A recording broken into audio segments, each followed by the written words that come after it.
The last transmission from Earth, you'll regret this war, HFY Sci-Fi stories. The year was 2147, and Earth had become a battleground in a war unlike any other. Humanity, struggling to survive under the crushing weight of alien forces, had pushed its resources to the brink. The conflict had begun as a simple dispute over a colony in the outer rim of the galaxy, a strategic outpost that was valuable for trade and resource harvesting. But it soon escalated into an all-out war as more alien races joined the fray, each with their own agendas. The invaders, an alliance of 5 different species, had underestimated humanity's resolve. They thought of Earth's inhabitants as primitive, fractured beings, ripe for domination. They could not have been more wrong. Commander Evelyn Ward stood in the dimly lit command center of the last Earth ship, Prometheus. She watched as the ship's weapons systems flickered, the energy reserves dangerously low, and the incoming fleet of alien warships loomed in the distance. The Prometheus was the last of the human fleet, its crew mostly made up of survivors from the ravaged planet. Earth had been all but decimated, its cities turned to ash and rubble, its skies permanently clouded with smoke. The Earth that once was now a dying memory. But Commander Ward had a plan, a dangerous one. The alien forces had bombarded Earth for weeks, their superior technology raining down destruction. The human resistance had held out longer than anyone expected. Thanks to one thing, the human spirit. The invaders had underestimated it. They believed humanity was just a fleeting, chaotic force, easily crushed under the heel of their advanced weaponry. But they hadn't anticipated the depths of human ingenuity and unity in the face of annihilation. Ward's fingers hovered over the console in front of her. The last transmission to the invaders would be her final message, a declaration of defiance that would resonate across the galaxy. It was her final act of resistance, a message not just for the invaders, but for the entire universe. She took a breath, her voice steady but filled with a quiet rage as she spoke into the microphone. This is Commander Evelyn Ward of the United Earth Forces. To the invading fleets, you may have destroyed our cities, our colonies, and our homes. But you've made a grave mistake. You think you can wipe us out, eradicate our species from existence, but you'll regret this war. There was a pause, a heavy silence that filled the ship's darkened bridge. Ward glanced over at the display showing the enemy fleet's approach. Their ships were massive, sleek, and terrifying. They had the firepower to end the war with a single strike. You think we are weak, that you can crush us like insects. But the humans you've underestimated have something you'll never understand. We have a will to survive, a need to fight for what's ours, something you can never take away. We'll rebuild, and we'll come back stronger. You've unleashed something you cannot contain. Ward's gaze hardened. She thought of the millions who had already perished, of the countless lives sacrificed to buy time for this moment. She thought of her family, her friends, the children who would never see the stars again.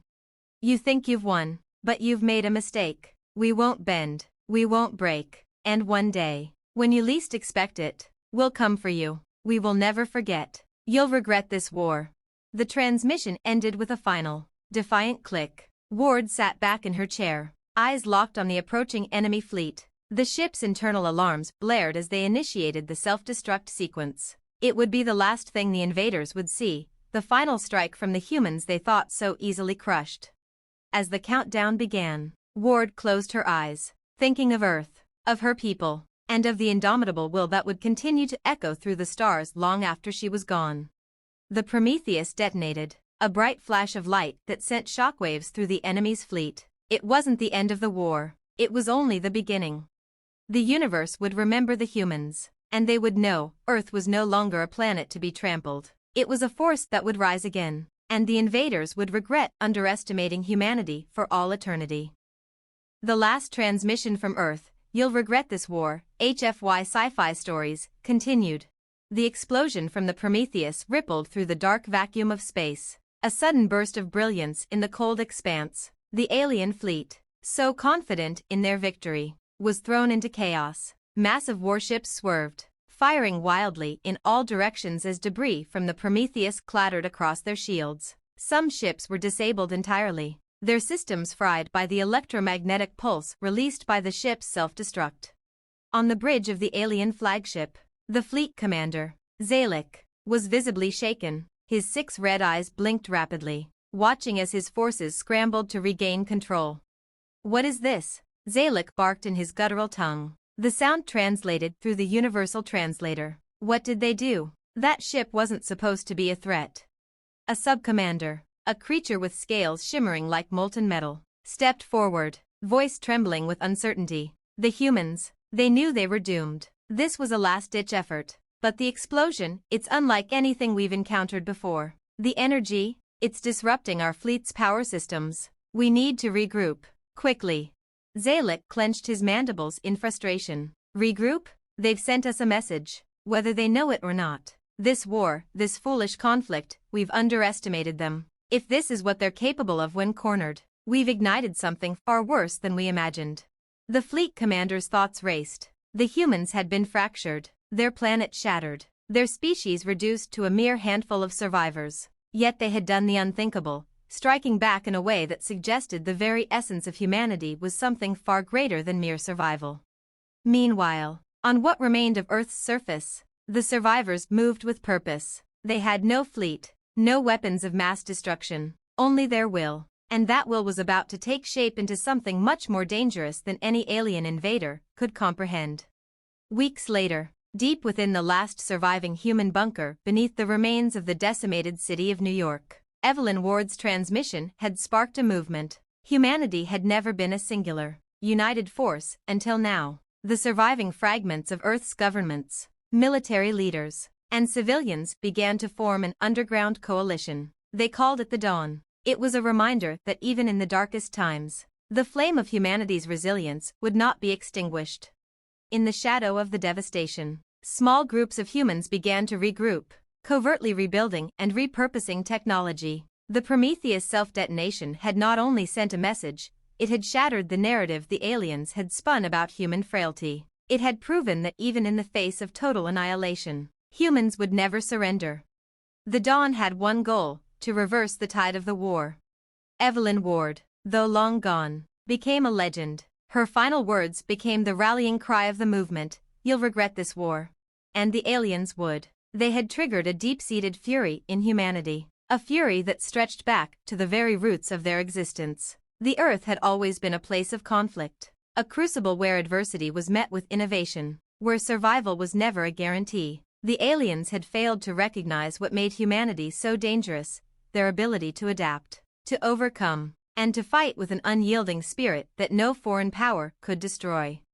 Months passed, and the Dawn's influence spread. Earth's survivors began to repair their weapons, refashion their ships from the wreckage of the alien battleships they had scavenged, and forge alliances with other races sympathetic to their cause. The alien invaders, meanwhile, began to realize the magnitude of their mistake.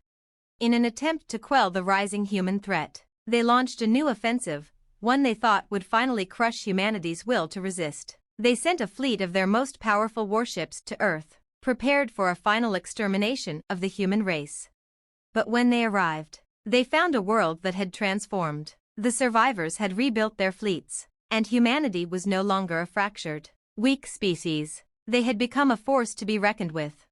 The first wave of alien ships entered Earth's orbit to be met with a barrage of human firepower. The ships were unlike anything the invaders had expected: fast, agile, and deadly. The human resistance had learned to wield their stolen alien technology with frightening efficiency. In the skies above Earth, battle raged once more. Zalek, watching from the command center of his flagship, seethed. This cannot be happening. The humans should have fallen by now. Why do they fight like this? The answer came swiftly.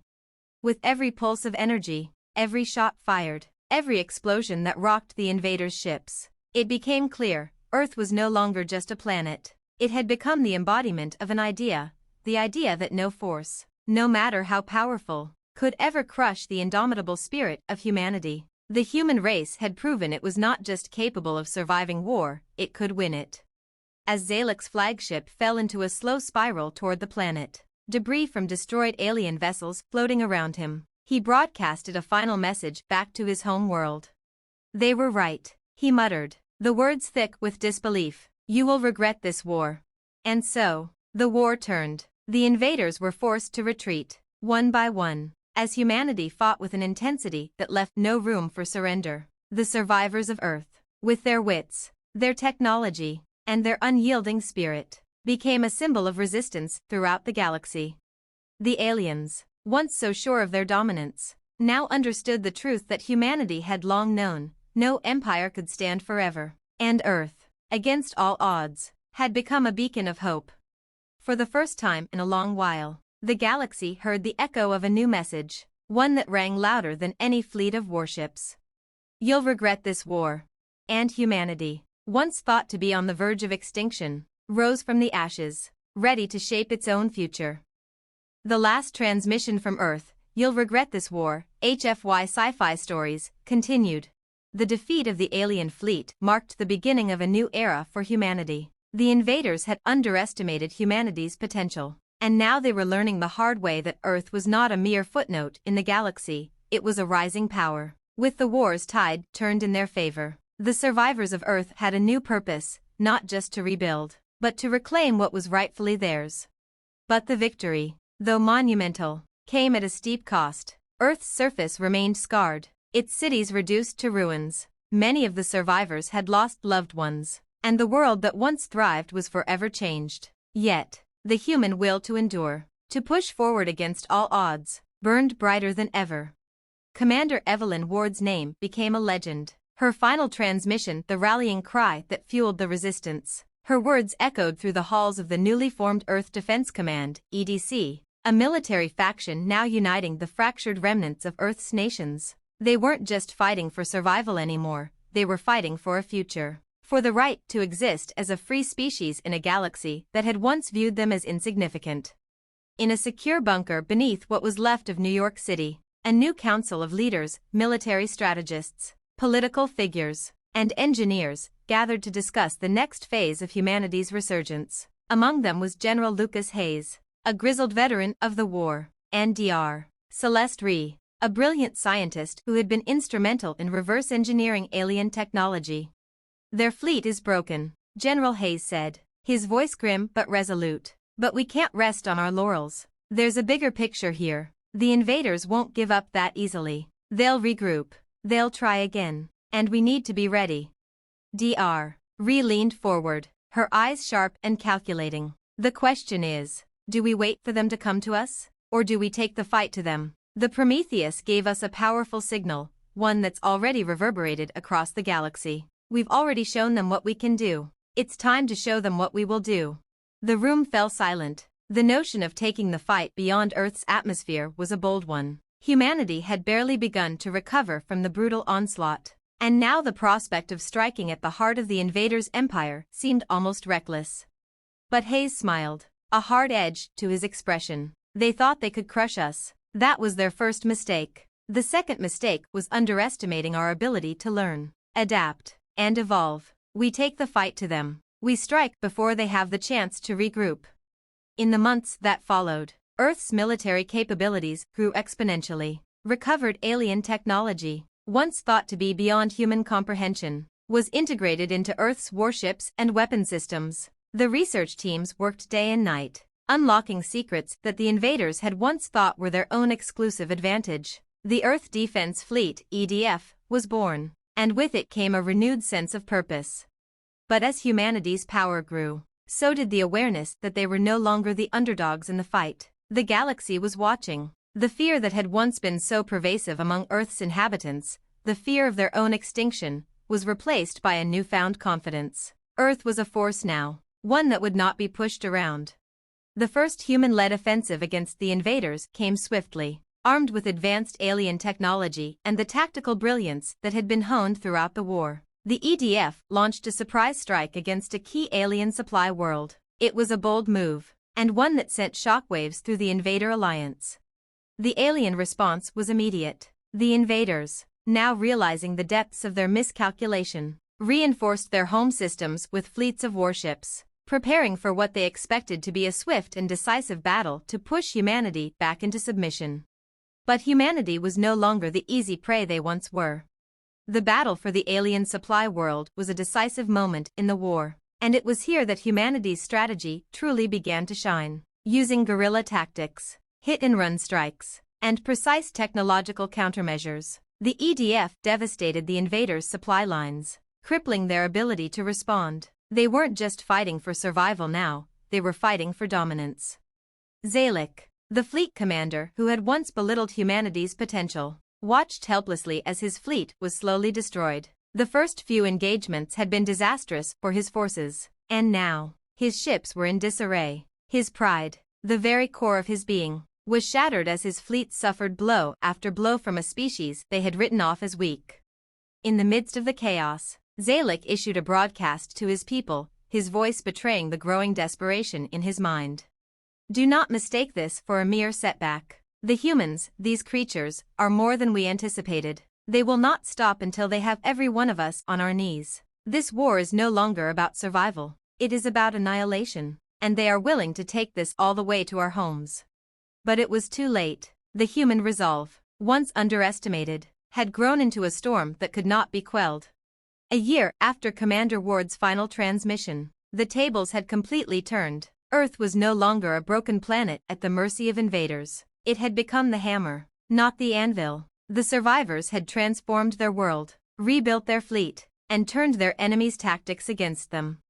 The final push came when the EDF, now fully equipped and coordinated, launched a full-scale invasion of the alien homeworld. Earth's forces descended upon their capital like a storm, and the invaders had no choice but to face the overwhelming force they had once fought to extinguish. On the eve of the final battle, General Hayes stood on the bridge of the flagship Excalibur, gazing out at the alien world ahead. His eyes were filled with determination, knowing that the war was nearing its end. He leaned over to Dr. Ree, who was staring at the display in awe. They'll remember us now, won't they? Dr. Ree smiled, her face lit by the glow of the alien world in front of them. They'll remember humanity, and they'll never forget why we fight. The alien capital fell, its great cities reduced to rubble. The invaders' empire collapsed under the weight of their mistakes, and humanity, battered but unbroken, emerged victorious. Earth had become a symbol of strength, resilience, and vengeance, a warning to any who would dare threaten the human race. And so, as the alien homeworld burned in the distance, the final transmission was broadcast across the galaxy. It wasn't one of defiance anymore, but one of triumph, a final message that would echo for eons. You'll regret this war. Humanity had survived, and in the grand theater of the cosmos, they had proven that they were not just players in the game, they were the ones who would define it. The last transmission from Earth, You'll Regret This War, HFY Sci-Fi Stories, continued.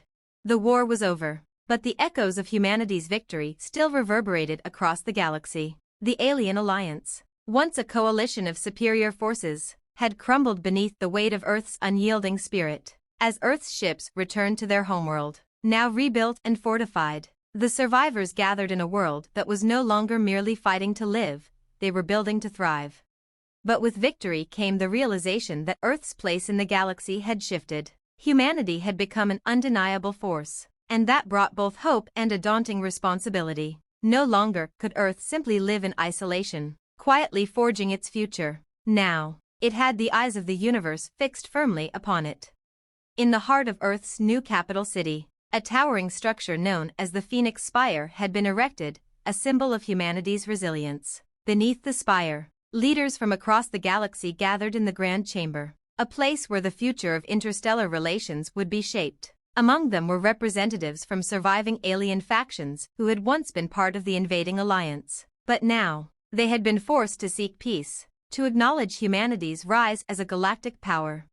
Commander Lucas Hayes, now promoted to the rank of general, stood at the forefront of this new era. Beside him was Dr. Celeste Ree, who had become humanity's foremost scientist and diplomat, tasked with bridging the gap between Earth and the galaxy's other civilizations. As they entered the chamber, the atmosphere was thick with tension. The room was filled with leaders of alien species, many of whom had fought ruthlessly against Earth's survival. The scars of war were still fresh, and the distrust between the parties was palpable. But one thing was clear, Earth had not only won the war, they had earned a seat at the galactic table. General Hayes stepped forward, his voice calm but resolute. We stand here today not as conquerors, but as survivors, not just of an invasion, but of a war that sought to erase our place in the galaxy. and we have shown that no one, no matter how mighty, can snuff out the flame of humanity. A murmur of agreement rippled through the room. A few of the alien representatives, their faces strained with the weight of defeat, nodded cautiously. It was clear that Earth's victory had brought respect, even if begrudgingly, from those who had once sought to destroy them. Dr. readdressed the assembly next, her tone diplomatic yet firm. We have lost much, many of our own have died, and we have lost the Earth we once knew. But what we have gained is something far more precious, the understanding that humanity is not a species to be taken lightly. And now, as we rebuild, we extend an offer of cooperation, not as victors, but as equals. One of the alien leaders, a creature with a long, sinuous body and eyes that shimmered with an eerie light, stood and spoke. His voice was low, his words deliberate. You are right. Earth's victory cannot be ignored. Your species' tenacity has reshaped our understanding of war and survival. However, you are now a threat. Your power has grown beyond our expectations, and it will take more than diplomacy to ensure peace. His words caused a stir among the gathered representatives, and General Hayes met his gaze unwaveringly. We're not interested in being a threat. We are interested in peace, real peace. A peace built on mutual respect, not on the bones of the vanquished. Another alien leader, a bird-like species with iridescent feathers, flapped its wings and spoke up. The war has shown us that Earth is a force to be reckoned with. But we must ask, what comes next? Will you seek to conquer the stars? Or will you stand as stewards of your world and beyond? The room fell silent, the weight of the question hung in the air, and for a moment, no one spoke. Dr. broke the silence. What we seek is not dominion, but coexistence. We understand the price of war and the cost of power. Our focus will be on rebuilding, on ensuring that humanity's future is one of collaboration, not conquest. We don't seek to dominate the galaxy, we seek a place within it. General Hayes turned to face the assembly, his voice gaining strength. This galaxy is vast, filled with both danger and opportunity. We've been thrust into it with our backs against the wall, but we've learned something invaluable from the war. Survival is not enough. To thrive, we must build alliances. We must stand shoulder to shoulder with those who seek peace, and we must forge our own path, not as pawns in a game of galactic politics, but as creators of our destiny. There was a long pause as the alien leaders exchanged glances. The bird-like leader was the first to speak again, her voice soft but full of resolve. Perhaps it is time we reconsidered our views of humanity. The war you fought was one of survival, but what you are offering now is something much harder, a chance to build a new future. Slowly, the other leaders began to murmur in agreement. The tension in the room began to lift, replaced by a tentative sense of hope. Humanity had not only proven itself as a force to be reckoned with, they had shown that they were capable of growth, of evolution, of leadership in ways the galaxy had not imagined. Months later, Earth had established the Galactic Accord, a coalition of species, including former enemies, that sought to create a new order in the galaxy. Earth's place in this new order was one of equality, not domination. Humans had earned the right to be a part of something larger than themselves, but they had also learned the importance of balance. Their power, once fueled by vengeance, was now tempered with wisdom gained through sacrifice.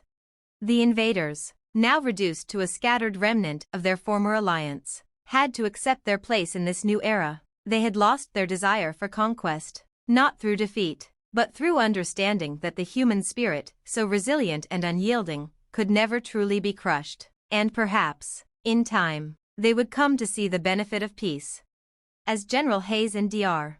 stood before the assembly on the day the Galactic Accord was signed, they looked out over a galaxy that, though scarred by war, was beginning to heal. Their final words, broadcast to every corner of the universe, carried the weight of a long-fought victory and a promise for the future.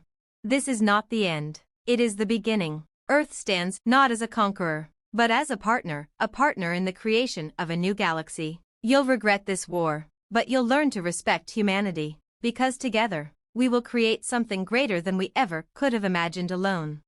And with that, the first chapter of humanity's new story began, one where their place in the stars was no longer defined by survival, but by the power to shape the future.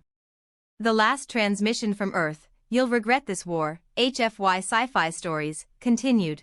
Years had passed since the signing of the Galactic Accord, and humanity had cemented itself as a rising power in the galaxy. The scars of war, while never truly fading, had begun to heal as Earth and its new allies worked toward a future of peace. Yet even as the ink dried on treaties and new alliances were forged, there remained a lingering sense of unease in the vastness of space. The echoes of humanity's victory were still fresh, but beneath the surface, an unspoken question persisted: was humanity truly ready for the weight of this newfound power?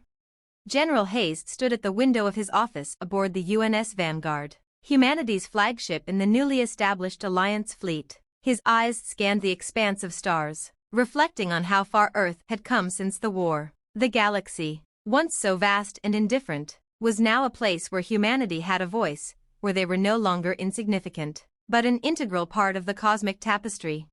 But as peaceful as it seemed, Hayes knew that old wounds ran deep. Not all species had forgiven the brutal way humanity had claimed its place. While most respected Earth's resilience and the ideals it now represented, others still saw humanity as a growing threat, too unpredictable, too driven. The war had ended, but the foundations of trust had not yet fully formed, and somewhere out there, beyond the borders of the Alliance, ancient powers and fractured empires stirred, waiting for their moment to strike. It was a cold reality that Hayes could not ignore. The door to his office opened, and Dr. re-entered, her expression serious as ever. She was older now, her once youthful face marked by the stress of intergalactic diplomacy and the pressure of shaping humanity's role in this new era. Yet her eyes still held the fire that had first ignited the spark of resistance against the invaders. "We need to talk," she said, her voice low. Hayes turned from the window and gave her a grim nod. "About what?" "A new threat, one we didn't see coming," Dr. replied, activating a holoscreen in front of them. The screen flickered to life, displaying an image of a vast, black starship, something alien, dark, and unlike anything humanity had ever encountered. It was enormous, larger than the largest ships in the Alliance fleet. "We've been tracking it for a few weeks. It's not part of the Invader Alliance. This ship is something entirely different. We've identified it as belonging to an ancient race, the Vorith." Hayes frowned, his mind racing. The Vorith were a species mentioned only in whispers, a race that was said to have existed long before the Galactic Accord, a race of conquerors who had vanished millennia ago, leaving nothing but the ruins of their empire scattered across the stars. The few remnants of their culture spoke of a civilization that had mastered not only warfare but also the manipulation of energy itself, an ancient power long thought lost. "Why are they back?" Hayes asked, his voice heavy with the weight of their implications. "What do they want with us?" Dr. Ree's expression hardened. "We don't know yet, but we've intercepted a transmission. They're heading toward the Alliance border, and they're sending a message." The holoscreen shifted, showing the encrypted transmission. The message was in an ancient dialect, one long forgotten by most, but Ree had managed to decode it. The message flickered to life in a harsh, guttural voice, its tone filled with menace. "Humanity, you have done well to survive, but know this, you are no longer the last species to rise in this galaxy. You have claimed the stars, but they are not yours to claim. The Vorith return, and we will purge the galaxy of those who are unworthy. Prepare yourselves, for your brief reign ends now." The message was chilling, and it sent a wave of unease through both Hayes and Ree. The Vorith were not just another alien race, they were a force that had once ruled the galaxy with an iron fist. The very thought of their return threatened the fragile peace humanity had fought so hard to achieve. The Council of the Galactic Accord convened an emergency meeting. The once divided species, who had united under Earth's leadership, now stood together in the face of a threat that none of them had expected. General Hayes and Dr. rejoined the assembly, their presence a reminder of the victory humanity had secured and the heavy responsibility that came with it. "Are we truly prepared for this?" asked a representative from the Laraxi, an amphibious species known for their diplomatic prowess but lacking in military might. "We've built our fleets, we've established peace, and we've grown stronger," replied General Hayes. "But this isn't just a military issue. This is about survival, not just for humanity, but for all of us." A representative from the Zorith, a warlike species that had once been a key part of the invading alliance, spoke next. "The Voritha's return threatens us all. Their power is unmatched, Their knowledge of warfare incomprehensible. We've survived the invasion. But this is something different. They won't negotiate. They won't compromise. The galaxy must prepare for war again. A murmur spread throughout the council chamber. The fear was palpable. The tension high. The Vorath were not a species that sought alliances or negotiations. They were conquerors, ruthless and unforgiving. If they returned to reclaim the galaxy, it would mean war on an unprecedented scale. We can't fight this alone, Dr. Ree said, her voice steady but filled with determination. We've built the alliance for moments like this. It's time to put aside our differences and prepare for the conflict we know is coming. We need to stand together, not just as individuals, but as one united force. The room fell silent as her words echoed in the minds of the assembled leaders. They had faced war before. They had fought the invaders and won. But the Vorath were something different, something older, more dangerous. And now, the galaxy's fate would once again rest in the hands of those who had fought to survive. Days turned into weeks as the Alliance mobilized. Ships were repaired, fleets were expanded, and the newly formed human-led military council began coordinating with the other species of the Accord. Yet despite the preparations, there was a growing sense of dread. The Vorath were coming, and their power was like nothing the galaxy had seen in centuries. As the first signs of the Vorath fleet appeared on the galactic radar, humanity and its allies made their stand. The UNS Vanguard, now upgraded with the latest technology and weaponry from the ancient alien ruins, led the charge. The first battle was fierce, a brutal clash between the might of the Vorath and the resilience of the Alliance. But in the midst of the chaos, General Hayes stood on the bridge of the Vanguard, watching the incoming onslaught. It's not just about survival anymore, he muttered to himself, his voice cold with the weight of everything they had fought for. It's about showing the galaxy what humanity is truly capable of. We may be the new kids on the block, but we've already shown the universe that we will fight for what's ours. As the battle raged on, the stars above Earth seemed to shimmer with the light of a new dawn, one that humanity had earned, through blood, sweat, and sacrifice. This was no longer just about survival. This was about victory, and no matter the odds, humanity would make sure the galaxy knew, you'll regret this war. The last transmission from Earth, You'll Regret This War, HFY Sci-Fi Stories, continued. The conflict with the Vorath had begun in earnest, and the galaxy found itself teetering on the edge of another catastrophic war. Despite the overwhelming odds, humanity stood resolute. The battle for the future of the galaxy would not be won easily, but Earth had already shown that it was more than capable of turning the tide against seemingly insurmountable forces. This time, though, the stakes were even higher.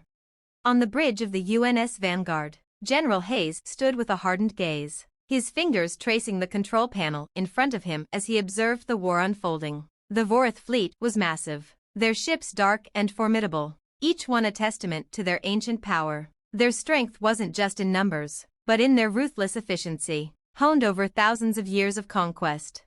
Humanity had seen countless battles, had endured the worst, but this was different. The Vorath weren't just another enemy, they were a legacy of destruction, and their return was a threat to the very fabric of the galaxy. They would not stop until they had reclaimed everything they once held dominion over.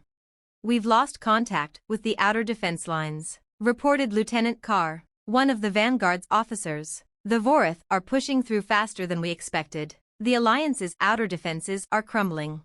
We're not letting them through, Hayes said firmly, his voice unwavering. Activate the Vanguard's primary weapons systems. All ships, initiate evasive maneuvers. We'll hold the line.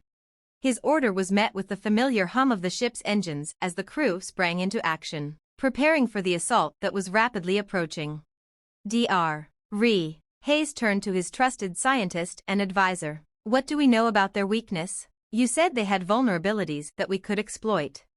Dr. Ree's face was grim as she surveyed the data streaming in on the holoscreen. Their ships are tough, undeniably, but they're also arrogant. They've never had to fight on this scale before. Their technology is advanced, but their tactics haven't evolved. They still rely on overwhelming force, which means they're vulnerable to precision strikes. We've identified a few weak points, but we need to hit them hard and fast.